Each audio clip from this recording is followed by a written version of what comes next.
So I just spent the last 5 days in Chicago around people who are not afraid of snow and sleet and whatnot.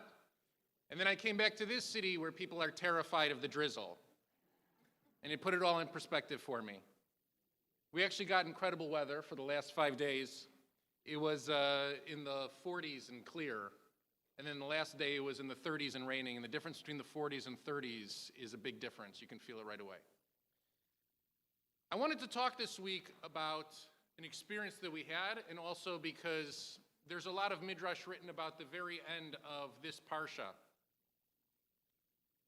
And if you want to open up your Chumashim to study with me just for a brief minute, we're on page 306.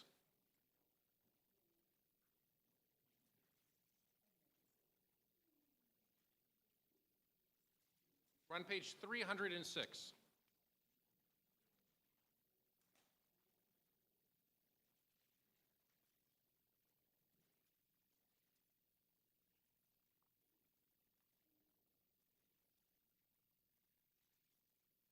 For me, every trip to Chicago now doesn't only mean deep dish pizza, doesn't only mean Garrett's popcorn, doesn't only mean all of the food and all of the food and all of the food and all the food that we eat there. We have multiple lunches, multiple dinners every time with different family members, and it's amazing that we all fit in our economy plane seats when we're done. But it also means that I go back and I visit the cemetery where all of my grandparents are buried in Chicago. So Shalom Memorial takes on this place now that we're no longer living in Chicago that it never had in my childhood growing up in Chicago. Every trip involves a pilgrimage where we travel out to see my grandparents.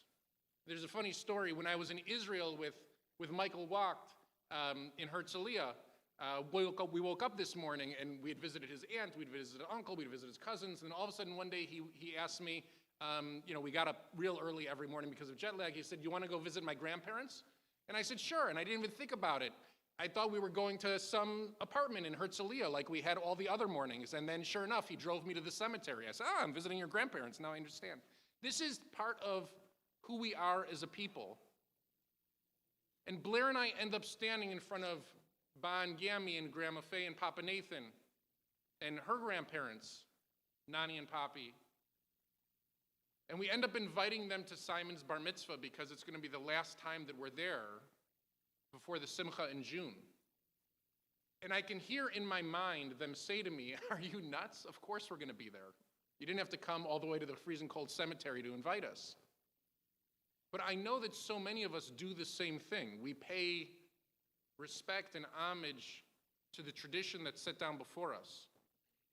Or I should say, if we're lucky enough to have that relationship, we pay respect and homage to the tradition set down before us. And if you need an example of that, you can just look to the 4 or 5 rows of this first section to my right as the Howard family comes up that does the same to honor their father, the patriarch of their family. So here we have the last sentence of Jacob's life on page 306. Page 306. I'm on verse 33. Vayechal Yaakov letzavot et vanav. Jacob finally finished, let's say, instructing his sons, or his instructions to his sons. The English here is very clunky because the Hebrew is poetic in a certain way. Vayasof raglav el hamita. He gathered his feet up to the bed. Vayigva. And I would translate that in English. We have Hebrew speakers here, native Hebrew speakers in the front row. I would translate in English, and he expired. Vayasaf elamav, and he was gathered to his people. What word is missing from that sentence? Rashi brings it up. The Talmud brings it up. Midrash brings it up. The Zohar brings it up. The sentence, the word that's missing in that sentence is vayimat. And he died. That doesn't appear in this sentence. And I thought about that a lot this week because I was visiting people's grave sites who I saw them physically expire, and yet we talk about them all the time like they're around. Like they influence our lives on a regular basis. So much so that Blair started to laugh at my grandparents' gravesite and said, thousands of people in Los Angeles know you by name, Ba and Gammy, Grandma Faye, and Papa Nathan. Because Nolan speaks about you that often. Jacob, or more correctly, Israel, according to our tradition, doesn't die. Israel, in his life, expires, but Israel is transmitted from generation to generation to generation. We live very much, thank God, with an ever-present sense of Israel all around us all the time. And even on a second level, a deeper level, how many times was Jacob exasperated in his life? So many times. If you read all of the chapters about him, there were so many times from his brother threatening to kill him, to him waking up next to the wrong woman after his wedding night, to on and on and on. So many times he must have inhaled like that, unsure of what had just happened. And in fact, it defines the very last moment that he has here on earth.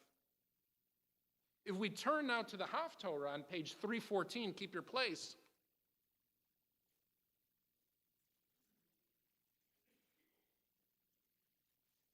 On page 314, this Haftorah mirrors the scene from The Godfather. So if you don't think that everything in the Torah, everything in literature and the arts is derivative of the Hebrew Bible, this is it. Mario Puzo definitely read the scene with this scene right here with David and Solomon. David sits down with Solomon at the very end of his life and says, listen, I'm going to go, and these are the people you really have to be careful of. Wink, wink. Take care of them. All right? No different than the scene in the orchard between Vito Corleone and Michael Corleone at the very end of the scene in Godfather 1. Here, David explains to him the instructions of what he's going to have to do to be a king, to seize control. And in David's last verse about his life, Vayishkav David im avotav, Vayikvar be'ir David. And David lays down with his fathers, his forefathers, his ancestors, and he's buried in the city of David. What word is missing from that sentence? Vayimot, right? Because David also lays down a tradition for us that never dies. I know, because we just walked through the city of David 10 days ago as a community. So many of us visit the city of David on a regular basis. Today, of course, we call it Jerusalem, but back then it was known as Ir David, and even today in Jerusalem you can visit a place called Ir David. David dies doing the thing that he did so many times in his life. His life is defined by the people that he decided to lie down with, and in his last sentence, he lies down, Vayishkav, and that's the verb that defines him over the course of his life. I've come to the realization this week that the verb that we do, the action, the behavior that we do so often in our life is probably who we are. Right? So how many of us spend our time with our family, eating, laughing, joking? How many of us would be described by those that we are closest with as working most of our life?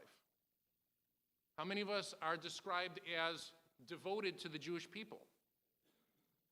How many of us are described as giving, as generous? How many of us would want the last sentence of our life to be defined by the behavior that we most often do? And he gave until he couldn't give anymore. And he laughed until he couldn't laugh anymore. He joked. He loved, he hugged, she kissed, she embraced, until she couldn't anymore. The people that we celebrate most often carried with them verbs that defined them till the very end. My grandparents held us until the very last moment when they needed to be held. It was never a question. Never. They sat at the heads of the table long after they stopped paying the bills, because those seats simply belonged to them. It took our family a long time, years to figure out how to move forward, how to bring those verbs into our lives, how to be the people who held each other. And I have to tell you that the gift that Jacob gives, that David gives, that my grandparents gave, Mr. Howard gave, these gifts keep on giving generation to generation to generation. Because there's something indelible. There's so much depth in the hug, the embrace, the warmth, the teaching, the expectation, the value system that's transmitted, that it lives beyond a human life. A human life. When you ask me, what is the book of Genesis about? Because this week we're going to stand and celebrate the very end of the book and say, Chazak, Chazak, v'ni Chazak, let's be strong, let's gather strength through the study of Torah. It is about how a family transmits its values from generation to generation, how we define ourselves as family, and it's not only through biology. It's true, it is through biology, but the Jewish sense of family is bigger than biology. The Torah is not a book of science, thank God. Science is limited. The Torah is bigger than science. And what we do in terms of creating family is not only through the process of creation and recreation, it's through the process of values, teachings, embracings. I want to welcome you to the last chapter, the last parsha. And I want to tell you that in the most fitting way possible, its name, Vayechi, and he lived, carries with it all of the promise of somebody who truly devotes their life to their family. For Israel never dies. The Midrash is right, he might take his last breath, but Israel lives on forever and ever through each one of us, his descendants. May it always be.